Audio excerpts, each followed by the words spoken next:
नमस्कार, मी अश्विनी स्वागत करत आहे तुमचे अश्विनीज किचनमध्ये। आज आपल्या किचनमध्ये गोड पदार्थ म्हणजेच काय तर शिरा बनवत आहोत। आपण शिऱ्याचे तर अनेक प्रकार पाहिले आहेत, त्यातलाच एक प्रकार म्हणजेच कॅरमल शिरा। ही शिरा जेवढा पाहायला छान दिसतो ना तेवढाच खायला सुद्धा खूप छान लागतो बरं का। एकदा नक्की ट्राय करून बघा आणि जर याची टेस्ट जर म्हणसाल तर अगदी खव्यासारखी आहे। तोंडात टाकताच पटकन खवा खाल्ला की काय असा भास होतो। खायला खूप उत्कृष्ट लागतो। ही रेसिपी तुम्ही नक्की ट्राय करा। जर तुमच्या घरी पाहुणे आले असतील आणि तुम्ही विचार करत असाल की गोडाचं काय बनवायचं तर तेव्हा तुम्ही ही शिरा नक्की बनवू शकता। फक्त काही टिप्स आहेत त्या फॉलो करा म्हणजे शिरा असा परफेक्ट बनवून तयार होईल। हा शिरा जर तुम्ही एकदा बनवला ना तर सारखा बनवचाल, एवढा छान लागतो। चला मग कसा बनवायचा ते पाहूया। त्याच्यासाठी आपल्याला एक बाउल घ्यायचा, त्याच्यामध्ये 1 कप एवढा रवा घ्यायचा। त्याच कपाने आपल्याला 1 कप एवढे दूध घ्यायचे आहे। चमच्याने व्यवस्थित मिक्स करून 7 ते 8 मिनिटांसाठी भिजायला सोडायचे आहे। बारीक असो किंवा मोठा रवा छान दुधामध्ये भिजला ना छान बनवून तयार होतो। साईडला ठेवून भिजत आहे तोपर्यंत गॅसवरती एक पॅन ठेवला। नॉनस्टिक पॅन घेतलेला आहे, नसेल तर जाड पातेल्याची कढई घेतली स्टीलची तरीही देखील चालेल। त्याच्यावरती 2 चमचे तूप टाकायचे। तूप छान गरम झाल्यावरती बारीक बदाम कट केलेले टाकलेले आहेत। तुम्हाला हवे असतील ते ड्रायफ्रूट वापरले तरी चालतील, पण शिरा म्हटला की बदामाचा जास्त वापर केला जातो। तुम्ही अख्खे बदाम घेतले तरी चालतील। मी ते छोट्या आकारात कट केले आहेत। तुपात छान परतल्यानंतर एका साईडला घेतले। आता याच्यातले तूप सगळे बाहेर आले आहे। याला एका डिशमध्ये काढून घेऊया म्हणजे ते थंड होईल। तुम्ही पाहू शकता की ते खरपूस असे भाजून ड्रायफ्रूट तयार झालेले आहेत। त्याच पॅनमध्ये आपल्याला आणखी 1 ते 1.5 चमचा एवढे तूप टाकून घ्यायचे आहे आणि भिजवलेला रवा टाकून घ्यायचा आहे।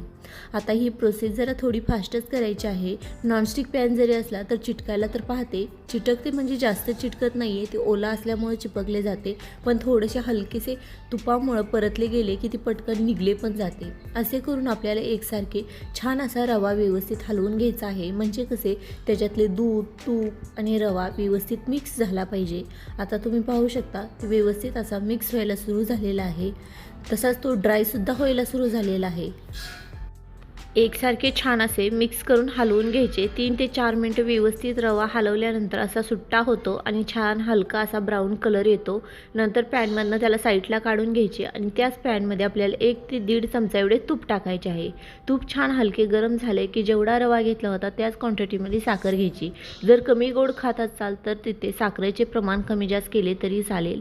व्यवस्थित हलवून याला मिक्स करायचे आहे। पाण्याचा वापर करायचा नाही, आपण तुपाचे आणि साखरेचेच फक्त कॅरमल बनवत आहोत, याच्यामध्ये पाणी बिलकुल वापरणार नाही।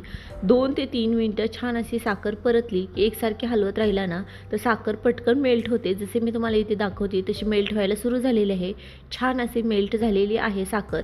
आता ह्याला म्हणायची कॅरमल। आता कॅरमलचे काय करायचे तर कॅरमलचा हलकासा तांबूस कलर येऊन द्यायचा, जास्त डार्क होऊ देऊ नका। जास्त डार्क झाला तर आपल्या शिऱ्याची सुद्धा टेस्ट ना चांगली लागणार नाही। हलका इथे ब्राऊन झालेला आहे। आता या स्टेजला आपल्याला ज्या कपाने आपण साखर घेतली होती किंवा रवा घेतला होता त्याच कपाने 1 कप दूध याच्यामध्ये ओतायचे आहे। छान असे फसफसून वरती आले की याच्यामध्ये आपल्याला व्यवस्थित मिक्स करून घ्यायचे। मिक्स झाले की आपला रवा याच्यामध्ये टाकून घ्यायचा। तुम्ही पाहू शकता रवा याच्यात टाकला की पटकन रव्याचा कलरसुद्धा बदलायला सुरू झालेला आहे। छान व्यवस्थित मिक्स झाले की याच्यामध्ये आपले आवडीचे ड्रायफ्रूट घालून घ्या आणि छान असे मिक्स करून घ्या। तुम्ही पाहू शकता किती छान असा आपला इथे शिरा बनवून तयार झालेला आहे। याला कॅरमल शिरा म्हणतात।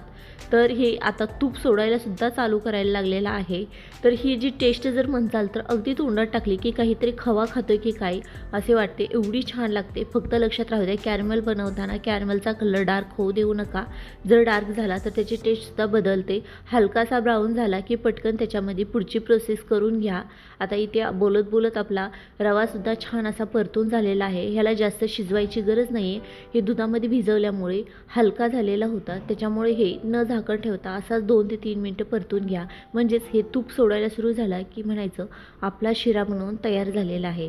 जसं की मी तुम्हाला इथे दाखवलेले आहे की इथे छान आपला शिरा बनवून तयार झालेला आहे। एका बाउलमध्ये घेऊन दाखवते, तुम्हीही बनवून पहा कसा झाला हे मला कमेंट्समध्ये नक्की सांगा। आवडला तर लाईक, शेअर, सबस्क्राईब नक्की करा। धन्यवाद।